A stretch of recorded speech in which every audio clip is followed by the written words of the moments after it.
Hello, this is Dr. Salvatore Vinciguerra, and in this video I'm going to be sharing with you the Iroquois Sky Dancers performance at the 45th Annual Miccosukee Indian Arts and Crafts Festival held near Miami, Florida. Please enjoy this video.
Speaking today on behalf of our singing group, Sky Dancers.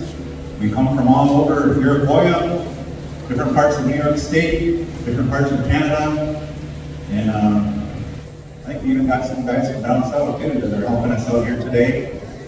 So we have a wide range of dancers, that we're going to be performing for you guys here today. That first dance that we done here is what we call Gadacho, or Gadatslo in our language in Oneida. We have Cayugas, we have Senecas, Onondagas, Tuscaroras. There's some Tuscaroras here out there bending that I met earlier when I was walking around. We have Mohawks and Oneidas myself. And so one of the ways that you can kind of distinguish between our different tribes or our different groups, our nations within our confederacy, is our headdresses. Mohawks, they generally have 3 feathers standing upright on the top of their headdress. Oneidas will have 1 up and 1 down. Onondagas will have 1 up and 1 down. But at 6 Nations, they have 2 up. Cayugas will have 1 slanted back, and Senecas will have 1 straight up. And Tuscaroras, they don't have any of the top feathers. They just have the split eagle feathers on their on their headdresses. So that's who we are. This is where we come from. We're Iroquois. Haudenosaunee is what we refer to ourselves as, Haudenosaunee. And what that means is that we're the people of the extended house. And we follow the teachings of the great law of peace, when the Peacemaker came and established peace between all of our nations. And so our elders and some of the people ask if that still exists today, and our law still exists. The teachings that the Peacemaker left for us here on earth still exist. Our ceremonies are still intact within our longhouses.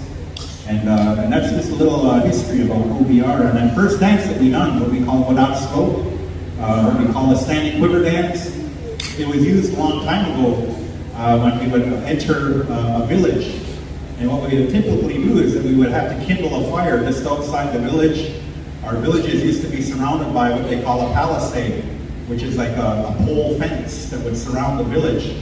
And so we would have to build if this was an old-time village and we were wanting to come in to visit the Miccosukee tribe here, then we would have to build a fire outside there. And then they would have to send runners out to go and see who built that fire, and then they would see that it was us, it was the Sky Dancers. And then that's what we would do, is that we would sing this song as we entered their community, as we entered the village. And so that was to show that we were here for a good time, that we weren't here to cause any trouble or to bring warfare or anything like that. We're here for a good, peaceful visit, and we're here to share our songs, our language, and our culture with everyone here today. And so that's typically the first dance that we do for that. And they would say that what we used to make a long time ago was like apple cider, like what you have today. And even when in our homelands, you know, they refer to New York State as the Empire State. And that's where that name comes from. It comes from the Iroquois variety of apples, which is now known as the Empire apple. And so the apples were a really big part of our society. They were a really big part of our culture back in the day. And so this dance is a reflection of who we are and how important that apple used to be to us. Even New York City, that's what they refer to New York City as, is the Big Apple. So that's all Iroquois influence, all throughout New York State. So this is the next dance that we're going to do for you guys here today, what we call Gayo Gai.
So this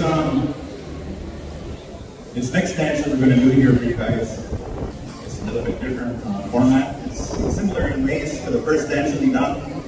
It's what we call a stomp dance, Iroquois stomp dance song. And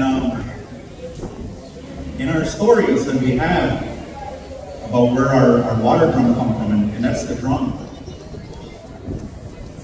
This particular drum here that we use for that last dance is what we call a water drum. Ganakwa or Ganakjo is what we call it in our language. And there's a story about where this drum came from when it first came to our people. And they say that what happened was that it was kind of like the first time that our people had experienced, I guess what they call today, like mental illness. And they say that there was a woman in one of our villages a long time ago, and she became very depressed. And no matter what people tried to do to help her, to get her out of that depression, you know, they would go to her and they would try and tell her jokes and do funny things for her to try and make her laugh.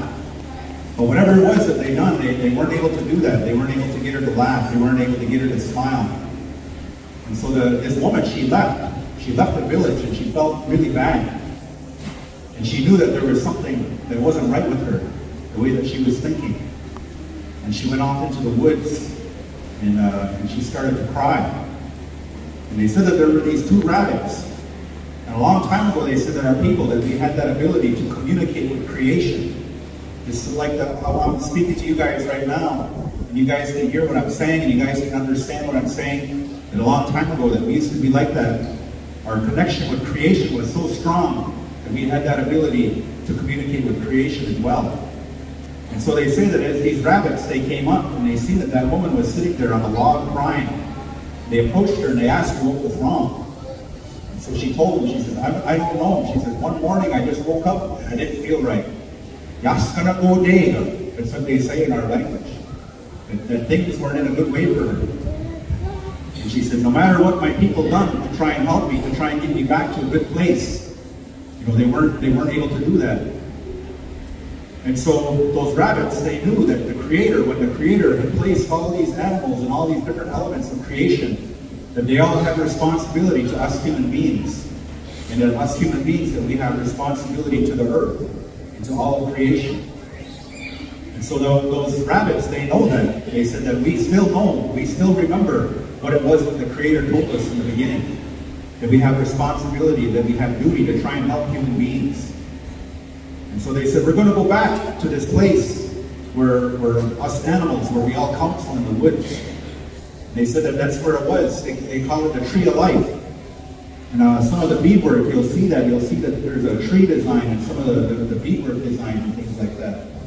And that's where they said that they went back to. They went back to that big tree. And they said all those animals, they got together there, they brought that woman there to try and figure out how they could help her. And they said that there was this little wee guy there, what we call a muskrat. And in our woodchuck, in our language, that's what we call him, a woodchuck, or a roadie. And so we say that he was sitting there and he was leaning up against a deadfall tree. And it had hollowed out and there was water inside there, and he started tapping his hide as he was leaning against there, and it made a sound. And they said that when he done that, he picked up a stick and he started tapping his hide against that tree. And they said that when he done that, it produced this sound. And it sounded like that. And they said that when it sounded, that woman, that she started looking around to see where that sound came from. And she said, what was that sound? Where did that sound come from? And everybody turned around and looked at that little muskrat, that little woodchuck. And they all looked at him and they said, do it again. So he done it again. And then that woman, she started smiling and she started laughing. And so they knew they had something there. And all those animals, they told her to go back to the village and bring her people there. And they would show her all the elements from creation that they would need to make a drum. And they said that it comes from the earth. So in our language, that's what we call it. We say, "Omunja gem." That means it's of the earth. Omunja gem ba, kununya sum. That's what we call the dances, kununya sum. And so all these songs that we have, all these dances that we have, that's what they are. They're a reflection of creation. Just like that last dance, the It was an acknowledgement of the apple harvest. And so this next dance that we're going to do for you it pays respect to one of the animals that was there at that time. And so we have different social dances that we say to represent or to reflect some of those animals that were there at that time when we got our drum and we got these songs. And that's what they said, that's what the older people said, is that whenever you feel like that, whenever you feel that things aren't good in your life, whenever your mind gets lower, then that's what they said, you come to this place where you know that those songs are being done. Those social dance songs are being done and this drum is being used. And they said that that song will travel through the air and it'll touch you inside of you, wherever it might be hurting, where the words of your loved ones might not be able to doctor that, where it's hurting inside of you. But they said that this drum, that it has that power to do that. And it lifts up your mind and it lifts up your spirit. So we say that, and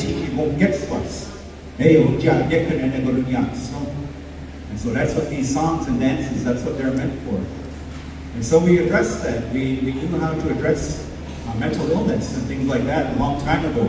You know, things that a lot of our people are still struggling with today. And that's what our elders, they always say that. You know, you don't feel good, you know, your mind isn't feeling good, you go to the longhorns, you go to a social dance, or you go to the ceremonies where they're doing 4 ceremonies, Gaiani Liwa. They said you'll feel better when you hear that drum. You'll hear better when you hear those songs. And so that's what we hope, you know, today, that these songs and dances that we're going to be doing for you guys here, that's what they do for you. That they lift up your mind, that they lift up your spirit, and they're a good medicine for you. And so this next dance that we're going to do is what we call Jiskoko Atne. And it's the robin dance. And where we come from, the robin, they say that he's a symbol of the coming of spring. And so we had the solstice last week. And that's what they say, that when the solstice comes, is they say that that's the longest night and the shortest day. And now the days are going to start getting longer again. So we're starting to go the other way. So back where we live, you know, it's winter time. But as the days start to get longer, those robins are a migratory bird. And they're going to come back. They're going to come back to our territory. And so we say that when we see that robin come back and he starts to sing his song, then what he's going to do is he's going to call the thunders. The thunders are going to bring back the rain. They're going to wash away, you know, all the sicknesses and things like that might have been lingering over the winter. And they're going to renew the earth. And so we say that that's what we do, is that when we see those robins come back, that we sing their song for them to acknowledge them. But we know that the robins, that they fly south for the winter. So there might be a few robins around here even. And so today, this next song that we're going to do, that's what we're going to do, is we're going to sing this robin dance song, and we're going to honor that robin, and we're going to honor all of the things, all the responsibilities that robin that he carries.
see it, something like that. And that's the way that we dance that dance.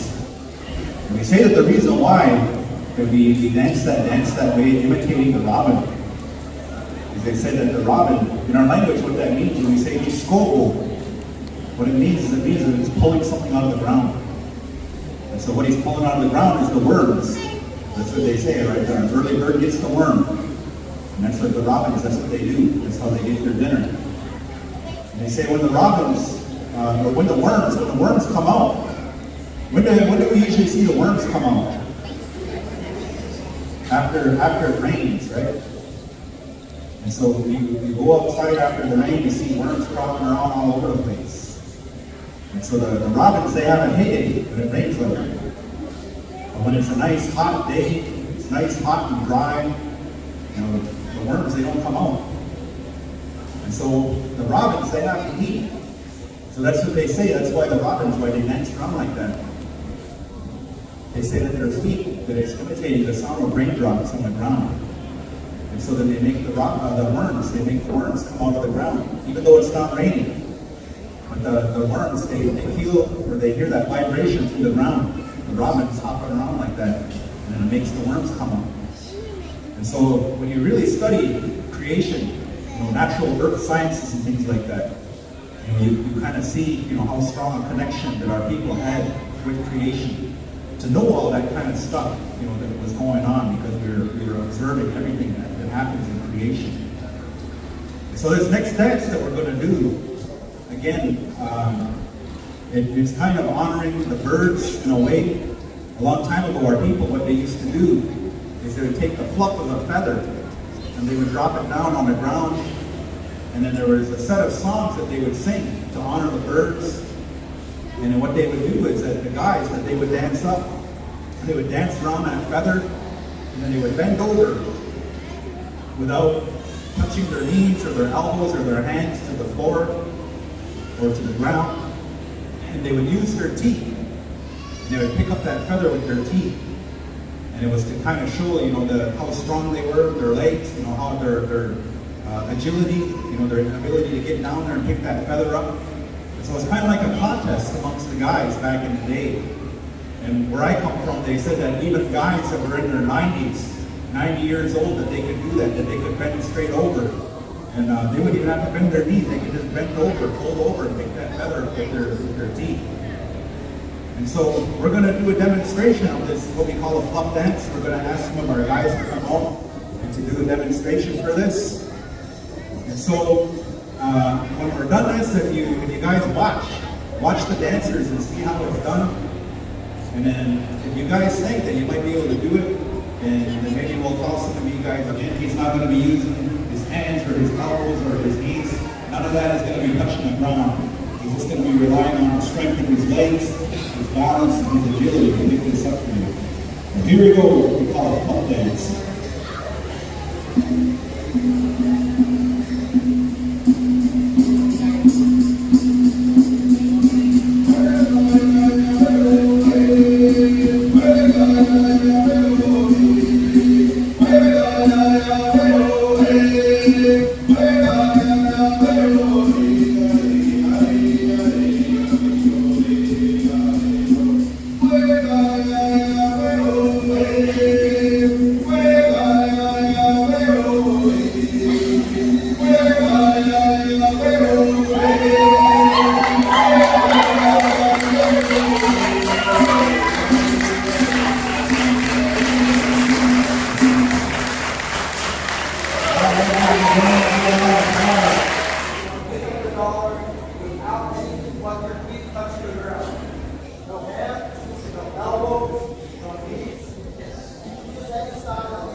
chin. Catch yourself, put your hands down, get back up and try it again, all right? Good luck.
Some of our sister nations in our confederacy.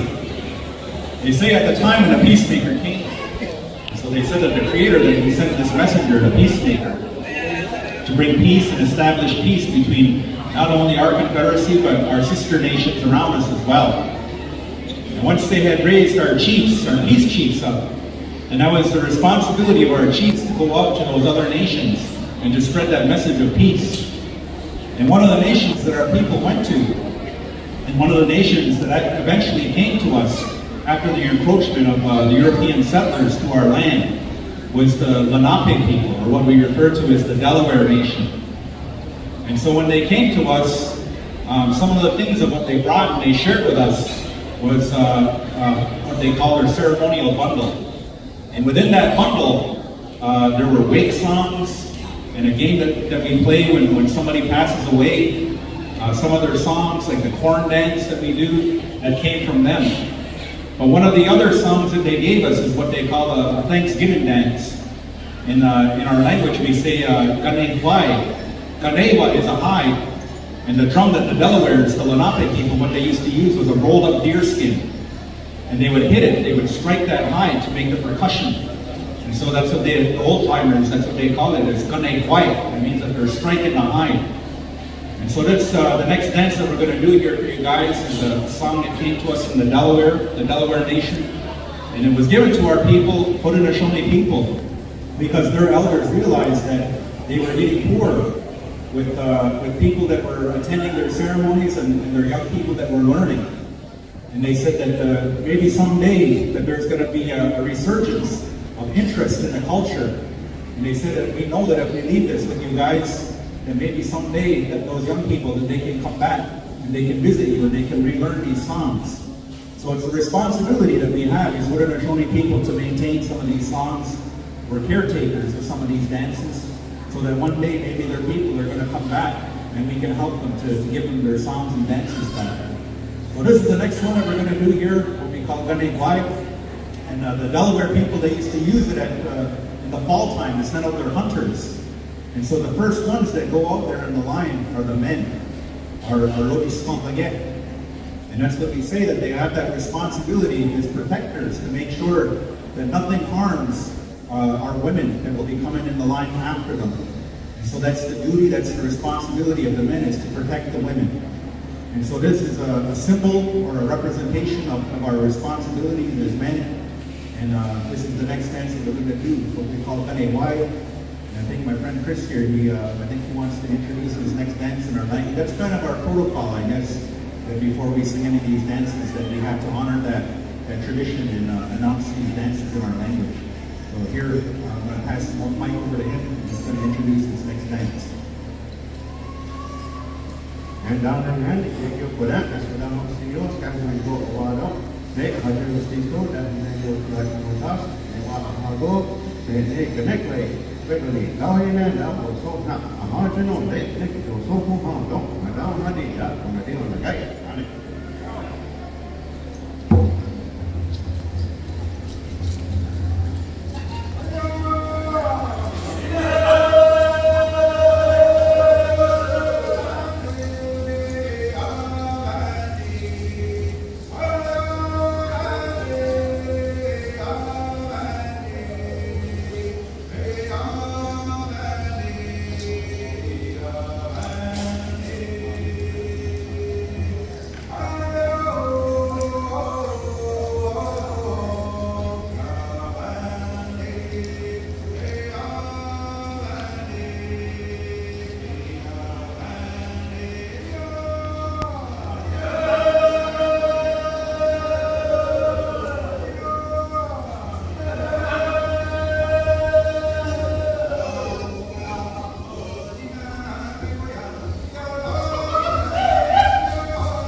So,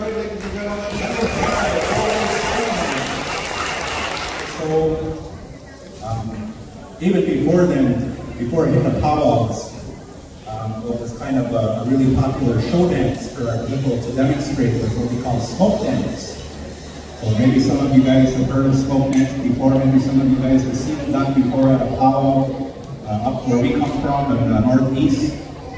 And so we're going to demonstrate some of these different styles that we have. And it originated from the old-time war dances that we had originally received from the Osage Indians. And so in our language, that's what we call it. We call it wasaz. And that's what we call the Osage people as well. That's how we refer to them. We refer to them as wasaz. And so this first set of smoke dance songs that we're going to do for you guys here today, they're going to pay tribute to that old style of war dancing. And it's just done by the men because it goes back to that tradition of war dancing. And so the speed and the style of the song is a little bit slower tempo. But as we move on through the demonstration here, then we're going to be singing more of the modern style of smoke dance songs, the fast war dance that they call it. And we'll see how fast we can get some of these dancers going. And the women do dance the faster songs as well. They dance about a medium speed for smoke dance. So we're going to get the guys out there first to demonstrate that old style war dance. And we'll give them a couple of songs for that. And then we'll speed things up. And then we'll get the ladies out there to demonstrate their style of smoke dance as well. All right, so here we go. Looks like our guys are out there. Spread out, guys. And here we go. Song number one, Old Sky War Dance.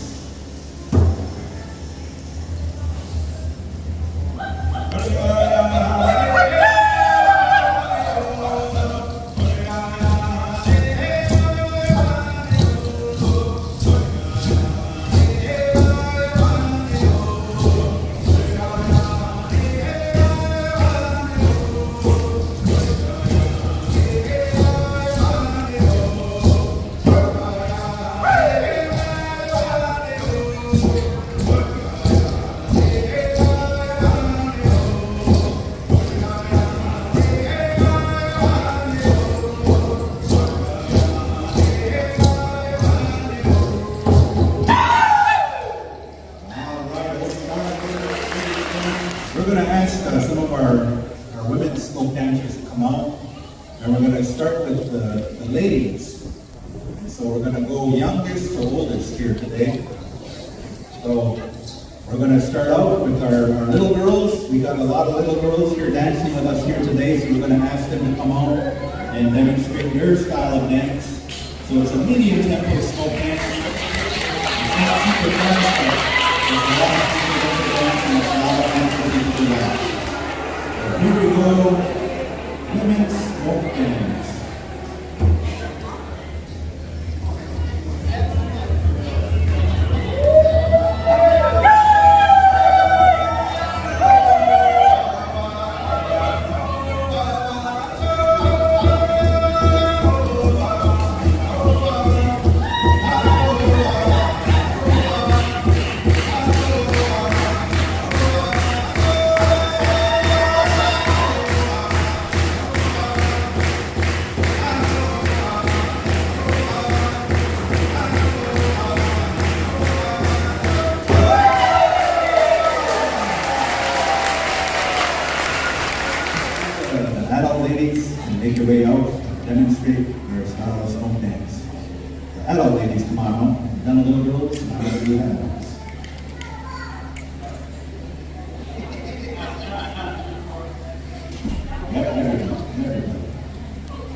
first time dancing with us, but he's a really good smoke dancer. His name is Yapu, and he comes to us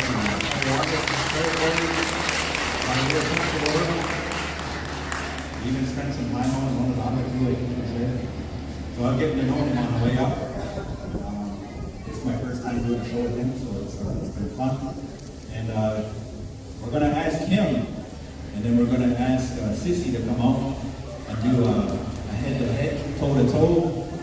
Kind of do a demonstration, for you guys, for kind of like the cream of the crop of our dancers, our smoke dancers.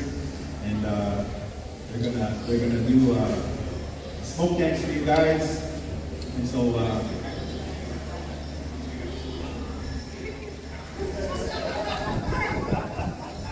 sometimes what we do is we get them to dance off, and we do a thing where we do an audience applause. Who did it better? But today we're just gonna put them out there and we're gonna have some fun today. Maybe throughout the week later on we'll do something like that. But Sissy Sky and Get New Print Up, they're going to demonstrate some fast smoke dance for you guys here today. Here we go.